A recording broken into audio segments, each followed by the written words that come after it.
Bonjour à tous et à toutes, bonjour le réseau associatif, je suis Sébastien Carpentier, chargé de communication à l'Association d'action éducative du Pas-de-Calais.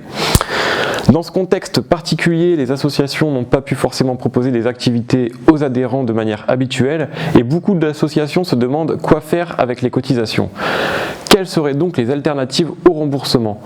Aujourd'hui, nous sommes avec Perrine Piquet, chargée de mission à l'AE62, pour nous en parler. Bonjour Sébastien.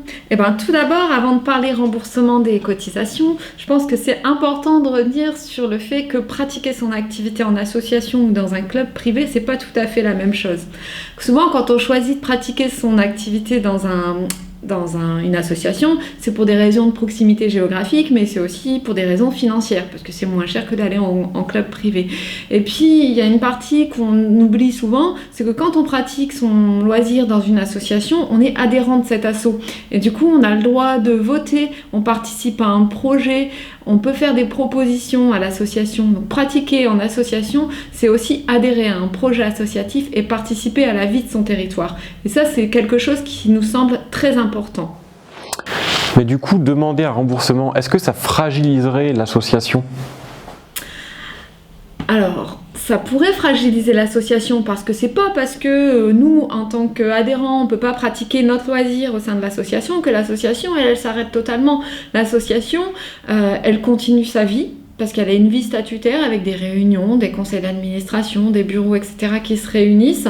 Donc ça, c'est un premier point. Ces réunions, elles ont toujours lieu, donc la vie de l'association n'est pas complètement arrêtée. Après, on a aussi les bénévoles qui cherchent des solutions, qui essayent de se réinventer pour proposer une continuité de loisirs aux adhérents. Et puis, elle dépense aussi beaucoup de temps et d'énergie à imaginer le redémarrage, comment une fois qu'on va pouvoir redémarrer nos activités, comment on va réinventer ce monde de demain. Voilà, comment on va le remettre en place. Tout ça, ça demande du temps, de l'énergie. Ça participe à la vie de l'association. L'association, elle a aussi des frais fixes. Donc ça peut être l'entretien d'un local, ça peut être l'entretien de son matériel, ça peut être du personnel à charge, parce que même si on met son personnel en chômage partiel, il y a toujours des frais qui courent, des frais d'employeur qui courent.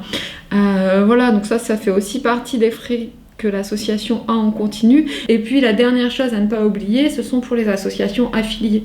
Quand on verse une cotisation à une association affiliée, cette association, elle ne perçoit pas la totalité de la cotisation qu'on lui verse, puisqu'elle doit en reverser une partie à la fédération. Et du coup, est-ce que tu as des solutions, des propositions pour éviter le remboursement des cotisations ? Alors, plusieurs alternatives s'offrent à nous. Proposer une réduction pour l'année prochaine, par exemple, ce qui vous permet de fidéliser vos adhérents d'une année sur l'autre. La deuxième solution pourrait être de proposer un paiement mensuel, c'est-à-dire qu'on demande à l'adhérent de nous faire 10 chèques par exemple, et puis comme on ne sait pas trop bien où on va d'un mois sur l'autre en ce moment, les mois où on peut pratiquer, on encaisse un chèque, le mois où on ne peut pas pratiquer, on peut rendre le chèque à l'adhérent. Voilà, ça c'est une deuxième solution. La troisième solution pourrait être d'offrir des stages ou des séances gratuites pendant les vacances, ce qui permet de continuer la pratique quand c'est possible.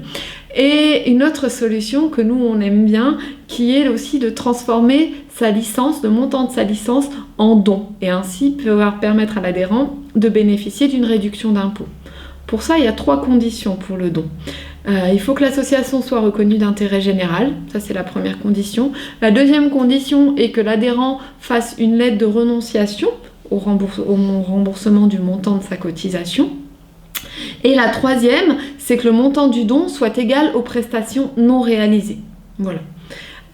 Quoi qu'il en soit, quel que soit le choix fait par l'association, rembourser ou pas rembourser ou proposer des alternatives et lesquelles, il faut que ce soit nous, tout ce qu'on peut vous conseiller, c'est que ce soit un choix collégial, qu'il se soit discuté en réunion de bureau à minima, voire en conseil d'administration quand cela est possible. Et que c'est cette décision collective qui permettra de légitimer votre décision auprès de l'ensemble des adhérents. Et puis, cette décision devra être la même pour tous. Voilà, c'est une décision qui s'applique à l'ensemble des adhérents. En définitive, demander un remboursement des cotisations par les adhérents, ça pourrait entraîner la fragilisation de son association et voire conduire à sa perte.